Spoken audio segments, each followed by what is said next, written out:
Henry was feeling very sorry for himself. He said to James, "You know, James, I suffer dreadfully, and no one cares." James said, "Oh, rubbish, Henry. You don't work hard enough." Henry was bigger than James, but smaller than Gordon. Sometimes he could pull trains very well, but sometimes he had no strength at all. The Fat Controller spoke to him. "You're expensive, Henry. You've had lots of new parts and new paint too, but they've done you no good. If we can't make you better, well, we must get another engine instead of you." This made Henry, his driver, and his fireman very sad. The Fat Controller was waiting when Henry came to the platform. He had taken off his hat and coat and put on overalls. And Henry started.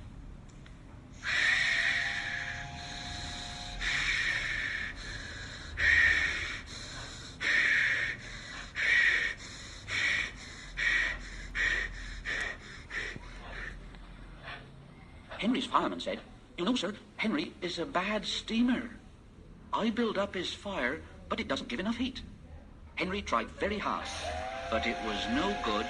He had not enough steam, and they stopped outside Edward Station. Henry was very upset. He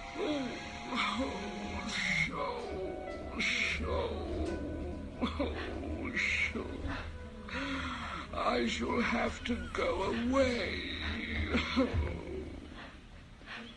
So charge of the train, and Henry stopped behind.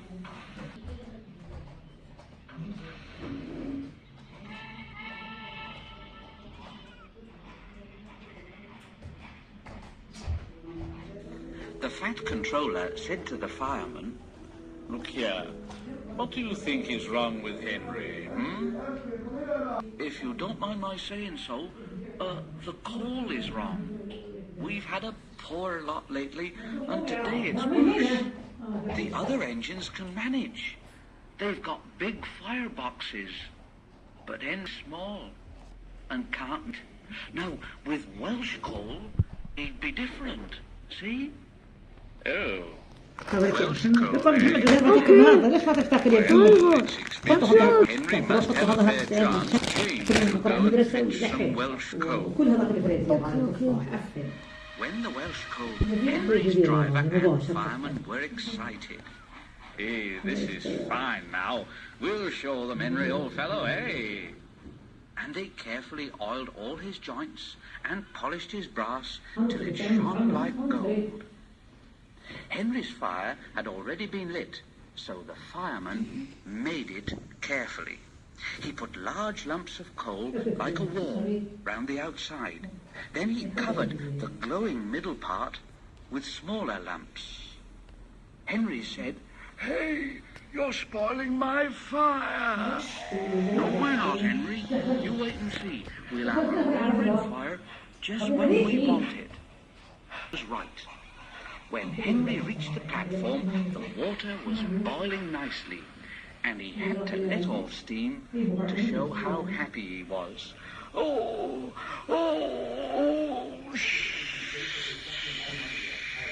He made such a noise. Hello, Henry. How are you? I feel fine, thank you, sir. Fine, oh, fine. Done, Henry. Have you got a good fire, driver? Don't push Henry too hard. Henry don't need any pushing. I'll have to hold him back. And off they went.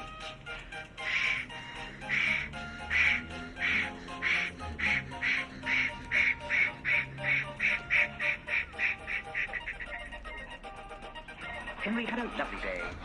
He had never felt so well in all his life.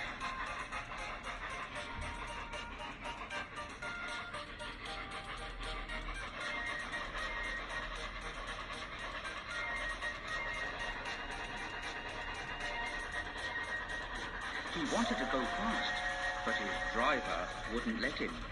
Steady, old fella. Steady now, Henry.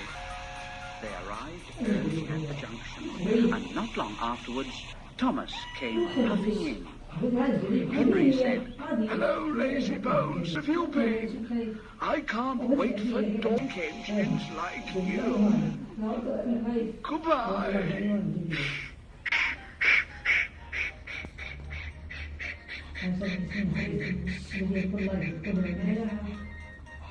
Thomas was astonished.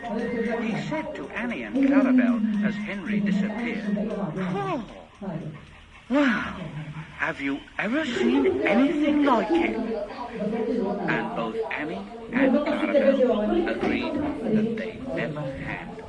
Lots of ships use the harbour at the big station by the sea. The passenger ships have spotless paint and shining brass. Other ships, though smaller and dirtier, are important too. They take coal, machinery, and other things abroad and bring back meat, timber, and things we need. Fishing boats also come there. They unload their fish on the quay.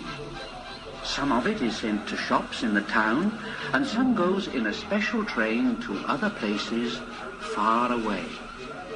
The railwaymen call this train the Flying Kipper.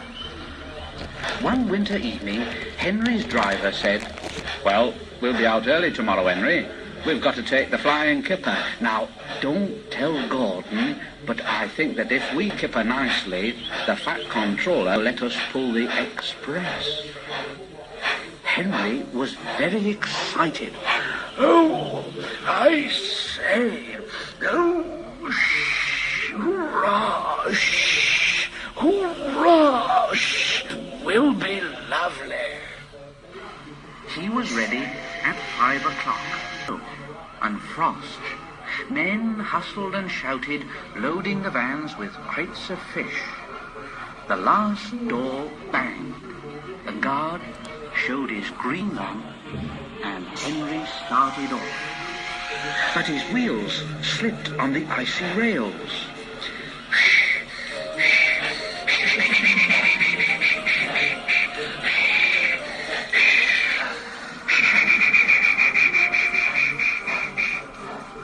Henry got cross with the vans. Come on, come on. Don't be silly, don't be silly, don't be silly, don't be silly, don't be silly. Come on, come on. Don't be silly, don't be silly, don't be silly, don't be silly, don't be silly, don't be silly. The vans shuddered and groaned. Bow, bow, bow, bow, bow, bow, bow, bow. All right, all right, all right, all right, all right, all right, all right, all right. That is better, that is better, that is better, that is better, that is better, that is better. And the train began to gather speed. Thick clouds of smoke and steam poured from Henry's funnel into the cold air, and when his fireman put on more coal, the fire's light shone brightly on the snow around. Henry went faster and faster. Hurry, hurry, hurry, hurry, hurry, hurry, hurry, hurry, hurry, hurry, hurry, hurry, hurry, hurry, hurry. They whooshed under bridges and clattered through stations, green signal lights showing as they passed. They were going well. The light grew better, and a yellow signal appeared ahead. Henry thought, Distance signal up. That means caution. Henry's driver shut off the steam and prepared to stop. But the home signal was down. And so he said, "All clear, Henry. Go on, away we go." They couldn't know the points from the main line to the siding were frozen, and that the signal had been set at danger. A fall of snow had forced it down.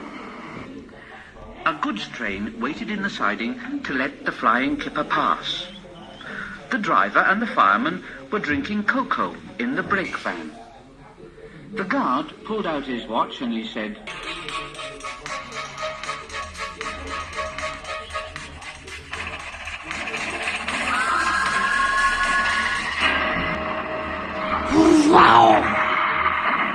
Then suddenly there was a terrible crash in the air like Jackson Box and landed in the snow outside. Henry's driver and fireman jumped clear before the crash. The fireman fell head first into a heap of snow, and he kicked his legs about so much the driver couldn't pull him out. Henry was sprawled over on his side. He looked very surprised. Oh, what happened? Shh. Oh, shh. Oh, shh. The goods-trained fireman was very cross. He waved his empty mug in the air. "You clumsy great engine! The best cup of cocoa I've ever had, and you bump into me and spill it all." The driver said, "Never mind your cocoa, fireman. Run and telephone the breakdown gang." The gang soon cleared the line, but hard work lifting Henry onto the rails. The fat controller came to see him. "Well, Henry, what have you got to say for yourself, Yes, sir. Shh.